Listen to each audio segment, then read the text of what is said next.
Hello and welcome to Nexus Extra. This week we've been looking at North Korea, how it's handling COVID, the arms race on the North Korean peninsula, and a few other issues. We're now joined by Rosa Park, who is a program director of the Committee for Human Rights in North Korea, which works to improve the lives of North Koreans. Rosa Parks, thanks so much for joining us on Nexus Extra.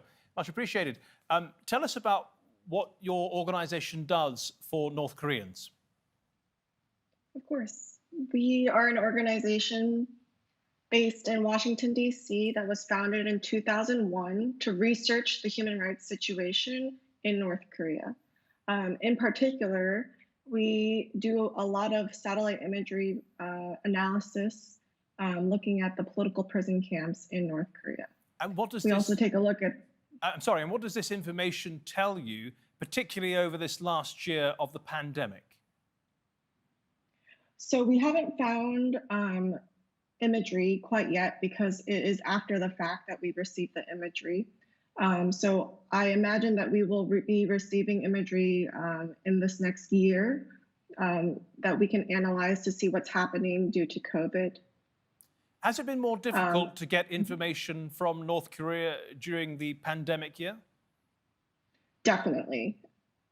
Give us even some when examples. when you look at the defection rates, so South Korea has data that comes out every year about the number of defectors arriving in South Korea. Last year, it was over 1,000. This year, it's not even reaching 230 people. So we can see that effect. When Kim Jong-un came into power, there was also a decrease in the number of defectors coming out.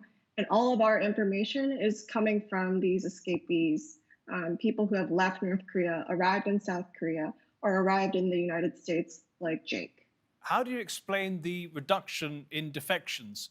From what we understand, conditions haven't improved. In fact, according to the Supreme Leader himself, the country has to brace for another arduous march. Exactly. The problem is that Kim Jong-un has ramped up the pressure on the border. There are more guards. It is much more difficult to defect. And it is a lot more expensive nowadays to defect. The cost for a North Korean to defect has more than doubled. When you do get an opportunity to speak to defectors, what kinds of revelations do they provide you? It depends on who we're speaking with. 80% of the defectors we speak to are women. And so that is a different perspective than, of course, the male experience in North Korea.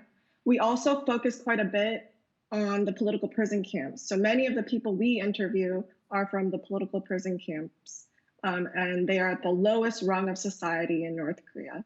Many of them are also from the border regions in the north, so mostly North Hamgyong province. And so that is a different perspective than someone from Pyongyang. You were saying that women have a different lived experience, if you like, of North Korea. What's the difference? Women, compared to men, have a little bit more freedom after they're married to participate in the market system in North Korea. And this is where most people are getting their daily necessities: food, clothing, medicine, and other basic goods. And so the reason why women are able to be more active is because the regime is less strict with their work conditions when you're married, because they are allowing them to stay home to rear children with their families. And so they are given much more freedom than men, who are required to go into work every day.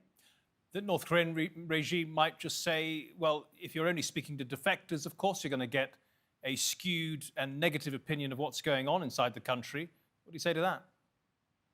My response to that would be, let us safely go in. We would love to interview people on the ground in North Korea, but instead what happens is that the North Korean government will hack our website. They will try to hack our emails.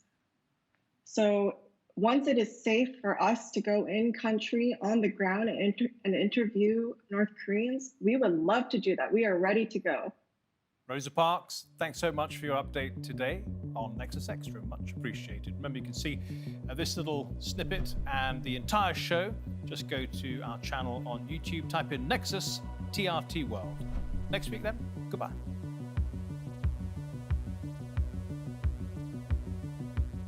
Well, thanks for watching our program. If you liked it, please give it a thumbs up, share it with your friends and family, and even subscribe.